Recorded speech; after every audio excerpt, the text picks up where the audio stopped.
kaharap ng isa't isa. Sumailalim sa lie detector test ang mga survivors. Magsabi kaya sila ng totoo sa mga katanungan ng mga kasamahan nila sa Survivor 12? At ang susunod na sasalang ay si Princess. Attractive ba para sa'yo si Ian? No. No. At ang sabi ng lie detector machine? Ikaw ay nagsasabi ng kasinungalingan. Two lies in a row, Princess. Kaya siguro sa susunod na mga tanong, naging prangka na rin si Princess. Pinaplastic mo lang ba nung sinabi mo na okay na kayo ni Rox? Yes. At ang sabi ng lie detector machine? Ikaw ay nagsasabi ng totoo. Okay, Princess. Nagkaroon ka na ba ng karelasyon sa lalaking di hamak na mas matanda sa'yo? Yes. Yes. At ang sabi ng lie detector machine? Ikaw ay nagsasabi ng totoo. It's confirmed. Yeah. Princess, how old was the guy? 26. 26. Kasi bata pa ako. I'm 17 lang. So, not sure about it. Yeah, that's illegal. Yeah.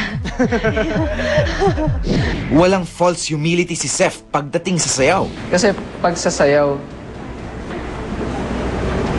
mayabang ako. Mayabang ako pagdating sa sayaw. Kasi alam ko may ibubuga ako eh. Pero pwede akong matalo, ganyan. Pero pagdating sa sayaw, hindi talaga. Kasi yun talaga, alam mo naman yun eh. Yun ang pinaka-passion ko sa lahat. Kaya ayokong may tatapak sa akin. At todo bigay naman nga siya mula sa unang araw pa lang ng session. Pero may napansin pa rin si Tito Douglas. Alam nyo, ang nakakatawa, Seth knows how to dance, di ba? Hindi niya na kompleto lahat. Okay? Ian doesn't know how to dance. Na kompleto niya lahat. So sometimes it is really dependent on your effort. Seth is trained. Siya ang pinakamabilis actually, umintindi na instruction.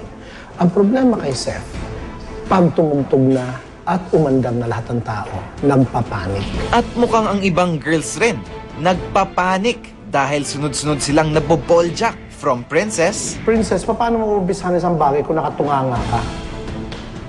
Ha? Nag-uumpisa na sa'yo, nakaganon ka. Ano bang beginning position mo? Go to your beginning position. See? You don't even know your beginning position. You look stupid there. Huwag ka natutunganga. To Diva, Ano gagawin mo pag natutumba ka? Diva, that's a stupid question. You should be able to answer that. Anong gagawin mo pag natutumba ka? Then balansehin mo. Go! Ganon. Tapos. Tagal, ha? Diva? At ang susunod kong makakaharap ay si Diva. Diva, may kinaiinisan ka bang babae sa Final 14? Yes. Yes. At ang sabi ng lie detector machine? Ikaw ay nagsasabi ng totoo. Di ba nagagalit ka ba kay Nina kapag matagal siyang maligo? No. No. At ang sabi ng lie detector machine? Ikaw ay nagsasabi ng kasinungalingan. Oh my God. Diva. Po. May times talaga na parang most especially late na kami nagising. Tapos we're running out of time. Tapos minsan si Nina parang, alam ko Nina is super hinhin. Tapos nadadala niya yun sa pagliligo. Hindi ka ba nag-rush sa loob ng banyo? Para sa akin po, nagmamadali po talaga ako. Okay. Diva, nagmamadali na siya sa lagay na yon. Okay. Magpasalamat ka na lang na Thank you, Nina. mabilis na pala yon for Nina. Diva, nagsiselos ka ba kina Steven at Zerel? No. No.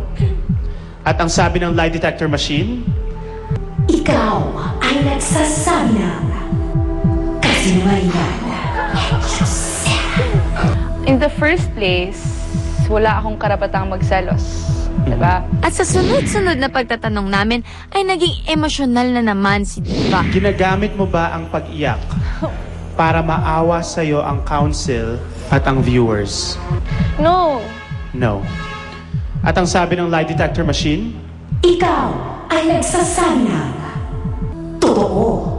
Godfrey.